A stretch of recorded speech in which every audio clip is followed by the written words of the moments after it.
Good morning everyone, আমি সুপ্রিয়া চলে এসেছি তোমাদের কাছে আবার একটা নতুন ব্লগ নিয়ে। তো তোমরা সবাই কেমন আছো? আশা করি তোমরা সবাই ভালো আছো, আমিও ভালো আছি। তো আজকে যাচ্ছি ফটোশ্যুট করতে। মানে আমি অনেক 1 বছরখানি হয়ে গেল কোনো ফটোশ্যুট করিনি, যেহেতু বুঝতেই পারছো আমার মা অসুস্থ ছিল, সেই জন্য কোনো ফটোশ্যুট করিনি। তো আজকে বাড়ির কাছেই তো একটা বোন আমাকে সাজাবে, সে বোন না দিদি যাই হোক আমি জানি না, ওখানে গেলেই দেখতে পাবো। তো নীলিমাদির সাথে কথা হয়েছিল, তো আমি যাচ্ছি এখন ফটোশ্যুট করতে। অনেকটাই দেরি হয়ে গেছে, নীলিমাদি মানে প্রায় ফোন করে গেছে 10 বার মতন, তাও আমি ফোন রিসিভ করিনি, ইচ্ছে করেই রিসিভ করিনি। তো যাই, তারপরে ওখানে গিয়ে তোমাদের সাথে কথা হচ্ছে। তো তারপরে আমি বাড়ি থেকে একেবারে টোটো পেয়ে গেছিলাম। তো টোটো ধরেই কিন্তু আমি 7 মাইলে চলে এসেছিলাম। 7 মাইলে তো আমি পৌঁছে গেছিলাম। তো আমি প্রথমে কিন্তু নীলিমাদির পার্লারে চলে যাই।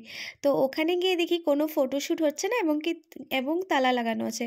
তো আমি তো ভয় পেয়ে আমি নীলিমাদিকে ফোন করি যে তাহলে ফটোশ্যুটটা কোথায় হচ্ছে। তো নীলিমাদি বলে অন্য জায়গায় হচ্ছে।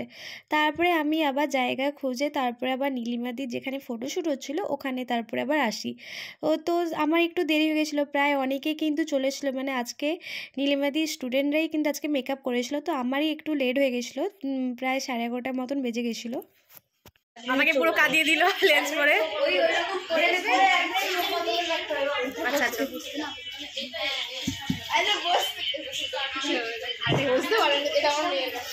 কে বারণ করেছে?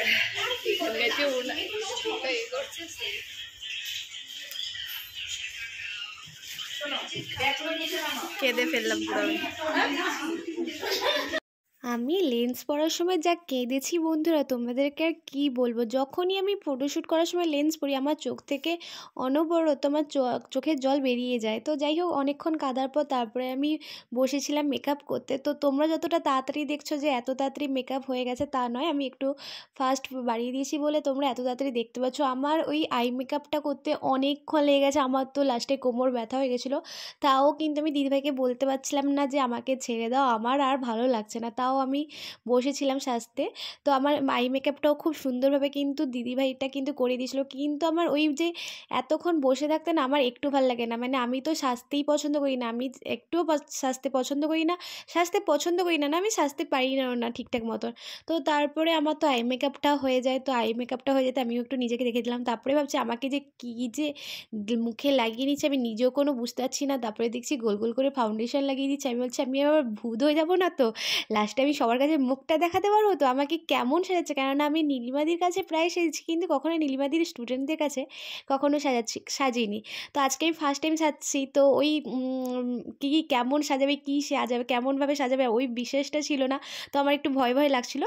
তারপরে ফাইনালি দেখলাম মেকআপটা কিন্তু আমার খুব সুন্দরভাবে করে দিয়েছে। তারপরে আমার চুলে মানে আমি চুলটা শ্যাম্পু করিনি বলে আমার চুলে না রোলিং হচ্ছিলো না, অনেকক্ষণ লেট হচ্ছিলো। মানে সবারই মেকআপ ডাউন হয়ে গেছিলো, সবার কমপ্লিট হয়ে গেছে, শুধু আমারই দেরি হয়ে গেছিলো। মানে ফটোশ্যুট হবে বলে ক্যামেরাম্যানও চলে এসেছে, সব কিছু প্রোগ্রাম হয়ে গেছে, শুধু আমি রেডি করিনি।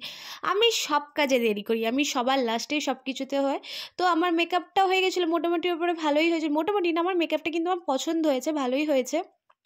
তো লাস্টে আমার চুলটা বেঁধে দেওয়া হয়েছিলো। তো দিদিভাইটা অনেক খেটেছে আমার উপরে, মানে আমার যেহেতু শ্যাম্পু করা নেই তাও আমার চুলে এরকমভাবে বাঁধতে পেরেছে, ওটাই ভালো। তারপরে আমার নাকে ওই নথ বতন পরিয়ে দিয়েছিল। আমি ফার্স্ট টাইম কিন্তু আমি মারাঠি সাজে সেজেছি জানো বন্ধুরা। তো ওই নথটা পরার পর না মুখের একটা লুক পুরোই চেঞ্জ হয়ে গেলো, আমার ভীষণ ভালো লেগেছে। তারপরে আমার মাথায় দিয়ে দিয়েছিল ওই মুকুট মতন। আর তোমরা এই ফাইনাল লুকটা দেখে নাও, তোমরাই বলো কেমন লাগছে আমাকে। আমি কিন্তু ফার্স্ট টাইম কিন্তু মারাঠি লুক সাজলাম। আমি অনেকবার ফটোশ্যুট করেছি কিন্তু মারাঠি লুকে কখনো সাজিনি।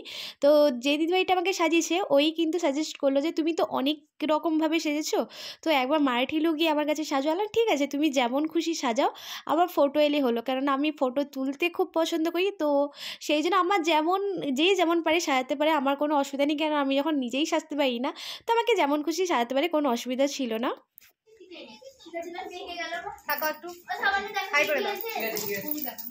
সবাই আমরা রেডি করেছি।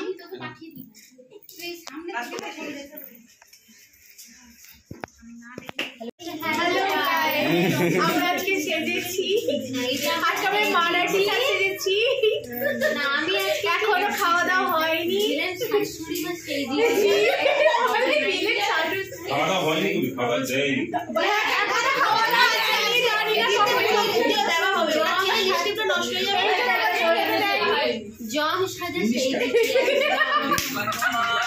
তো এই কিছু দাঁড়া তো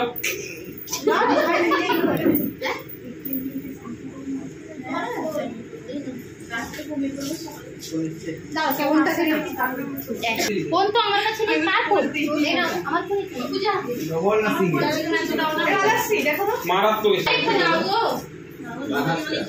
তুমি বলছো তুমি ঠিক আছে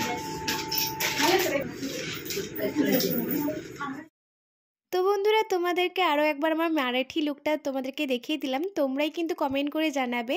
আর তোমরা যদি মারাঠি লুকে যদি ফটো দেখতে চাও তো অবশ্যই আমাকে কমেন্ট করো, আমি কিন্তু একটা ভিডিও করে কিন্তু অনেক ফটো আমি অ্যাড করব, অনেক সুন্দর সুন্দর ফটো এসছে, তোমরা যদি দেখতে চাও তো আমাকে প্লিজ প্লিজ কমেন্ট করো, আমি কিন্তু অনেক সুন্দরভাবে গান অ্যাড করে তোমাদেরকে ফটোটা দেখাবো, মানে ভিডিও করে একটা ছাড়বো ভাবছি। তো তারপরে কিন্তু আমি বাড়ি চলে এসেছিলাম ফটোশ্যুট করে, আর ভিডিও কন্টিনিউ করতে পারিনি। তো বাড়িতে এসে একটু মা চা বানিয়ে দিয়েছিল, ওটাই খেয়েছিলাম। আর মাথায় যে সিঁদুরটা ওটা কিন্তু ফটোশ্যুটের সময় ছিল, তো আমি আর বাড়িতে এসে মানে ভুল আর তুলতে পারিনি।